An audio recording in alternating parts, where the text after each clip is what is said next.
Eto na sila, bagong henerasyon ng content creators. May puso, may malasakit, para sa bayan, para sa kapwa. Fuerte y Ligsek, nagkakaisa. Sa bawat kamera may kwento.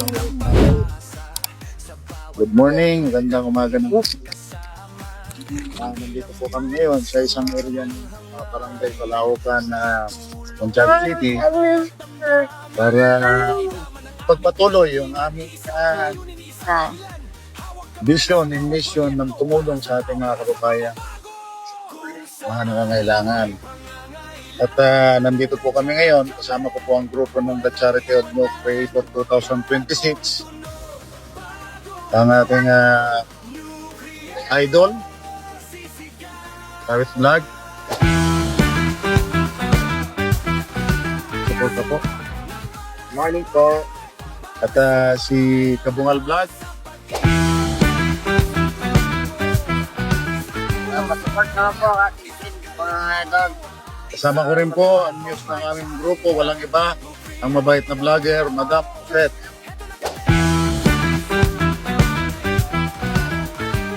At yung aming nag-iisang bossing, Robert Gomez Villagra.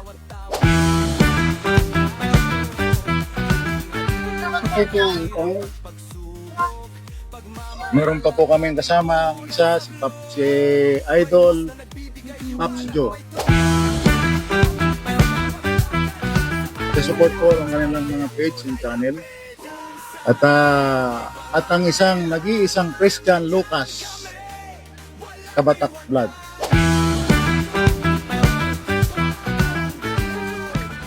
Muli, magandang umaga po at nandito nga po kami ngayon sa lugar na ito at aming kakausapin yung isa sa aming mga na-scout ng aming mga kasamahan na matutulungan sa araw pong ito na pinamumunuan po ng isang pamilya na dito nga po sila nakatira. Sa ating mga viewers, alam nyo na po kung ano ito. Kasi marami ditong patong-patong na. Ito po mga public cemetery, ano.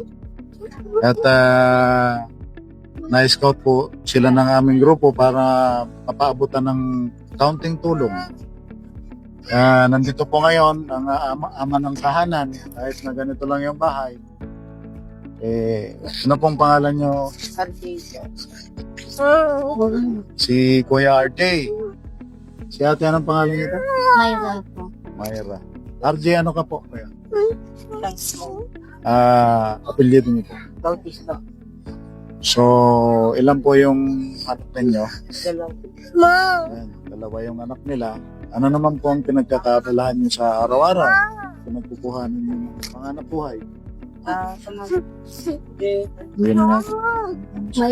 May 400, may 500 man sir. Bibili kami naman ng 5 kilong bigas. Ulam, kape po, ganun. So, gano'n na po kayo katagal dito na nakatira sa lugar na ito? Yung January 4 lang po kami po. January 4 lang po sir. Bago po kayo napunta dito, saan po kayo dati unang galing? Punta sa Lano po, sa amin sir. So ano naman po ang naisip ninyo at marami namang pwedeng tirahan, dito pa kayo tumira sa lugar ng ganito? Hindi pa. May bagang ano. Guys. Dito po kasi yung mother. Huwag mo naman ko. Diyan. Ano po. Ay, hindi po kayo nakakakita. Hindi po. Ay, pasensya na po, di ko po alam. Siya po. Ang mga kababayan, si Kuya RJ po ay isang bulag. Opo. Wala talagang makita, walang Wala po. Totally po. Kaya sa ating mga kababayan dyan na nanonood ngayon, na may mabubuting puso, pwede po kayong tumulong sa amin para makatulong din sa kanila. Bulag pala si Kuya RJ. Ilang taon na po kayo, Kuya RJ? Ilang taon na po kayo? 28 po. 28. So, ano naman ang naging kwento ng pagmamahalan ninyo ni ate? Anong pangalan mo, ate? Mayra po. Ganito po. may dating asawa to kuya. May anak. Hindi naman marunong mag-alaga ng asawa ni kuya. Dati may asawa ko ate, namatay lang. Kasi naawa naman ako ito, wala naman mapapakain, wala naman maglalaban ng damit nga. So, nag-asawa kami po. Wala pang isang taon yung asawa ko po, nagsama na kami po. Yun. So nagbunga ang inyong matamis na pagmamahalan ni Kuya ang dalawang supling. So ngayon, dahil si Kuya Arjen naawa ka dahil sa kalagayan niya, nanggulag pala siya, walang makita. So, minabuti mo na kisama sa kanya para yun, may mag-alalay sa kanya, no? So, ganito na lang yung buhay niyo araw-araw dito. Ano na po? Naawa naman ako. Naawa naman. Wala bang kiss, wala bang magagalit? Ay, Maganda ang paligid. baka lang gamin. Nainggit tuloy ako. Mamaya, makakiss ka ng kay Bakit. Hindi, ganito na lang. So, nandito yung grupo ngayon para kayo po ay alalayan. Sa lahat po ng mga kababayan namin ngayon na nanonood, saan man makarating tong video na to, hindi po galing sa gobyerno na yung aming pinamimigay na tulong. Nagumpisa po kaming magkakagrupo na kami ay naghati-hati, nagparte-parte o nagambagan para mapakapag-umpisa. At awa ng Panginoon, may mga sponsors po na nagkaloob ng kanilang tulong. So, tanong ko po sa inyo, saan ba kayo natutulog dito? Dito na rin po. O yan o, kuhanan nyo yung buong tirahan nila. Ito po ay bahay ng namayapa. Opo. Di ba kayo natatakot dito? Sa taong buhay po. Hindi ba kayo kinakalabit dito? Na, oy, Wala na. huwag nyo naman akong daganan, hindi ako makahinga. Wala naman pong nagpaparamdam. Wala naman. Kasi mababait naman yan. Opo.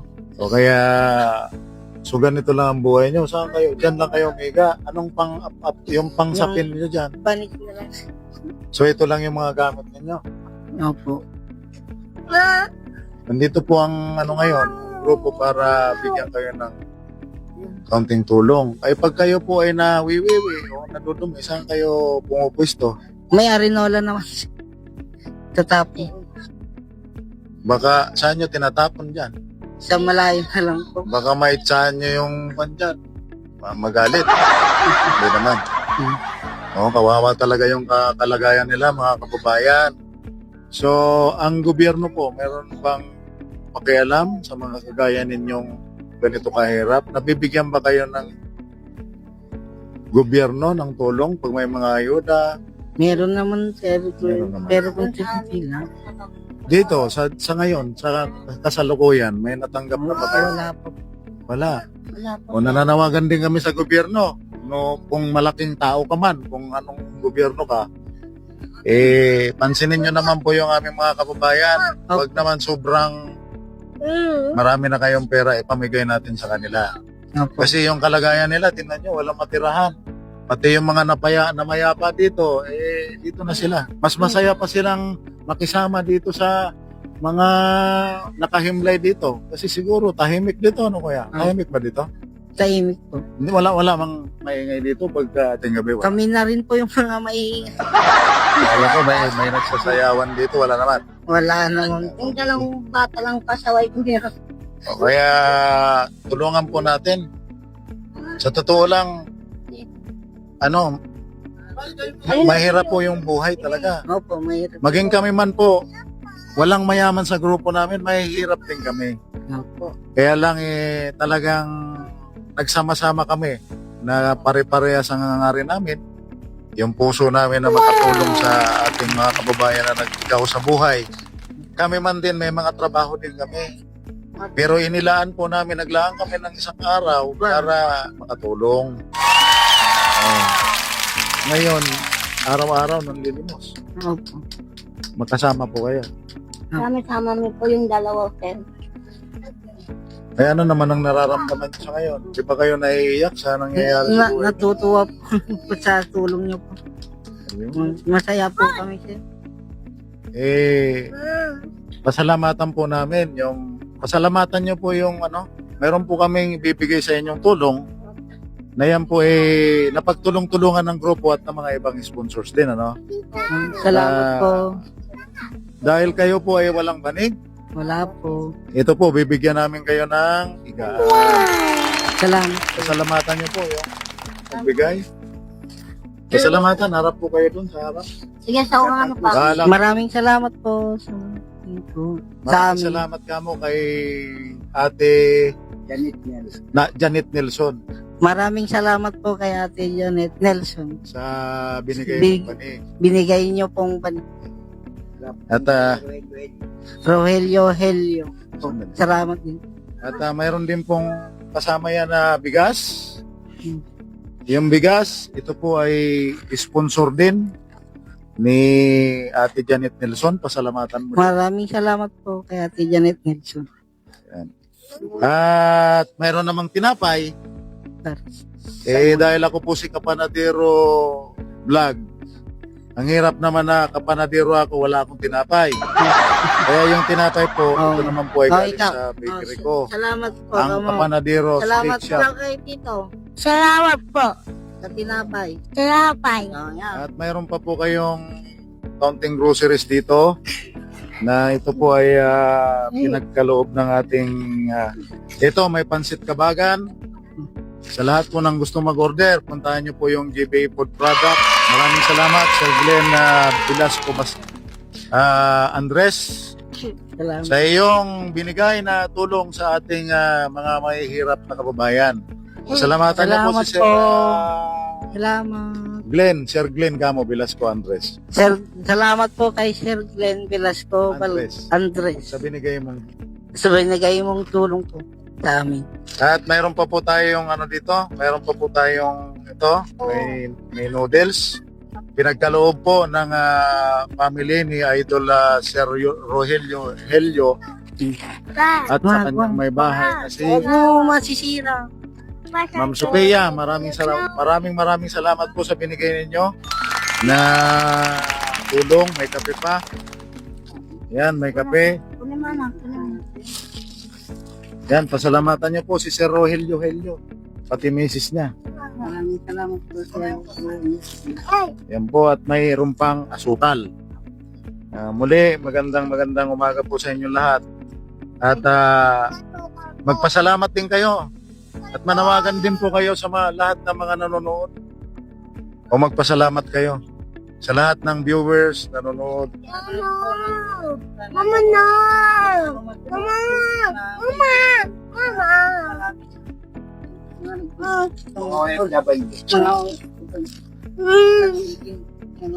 Ito? Sana po masulong. Pansit! Opo, at maraming salamat po sa inyo lahat. Sa aming mga kababayan na nasa ibang bansa. Ingat po kayo palagi dyan. Kay Ma'am Janet Nelson, Ma'am, maraming salamat po. Hindi ko na po babanggitin kung ano po yung binigay ninyo. Yun po ay napakahalaga sa amin, sa grupo namin at sa ating mga kababayan na maralita na naghihirap.